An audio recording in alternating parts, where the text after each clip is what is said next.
بسم الله الرحمن الرحيم. ألف لام ميم.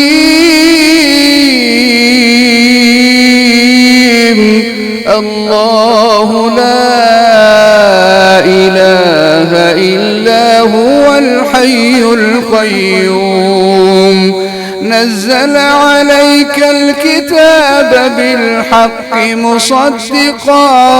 مصدقا لما بين يديه وأنزل التوراة والإنجيل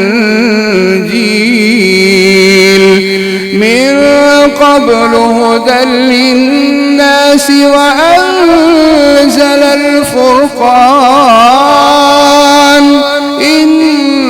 الذين كفروا بآيات الله لهم عذاب شديد والله عزيز ذو انتقام.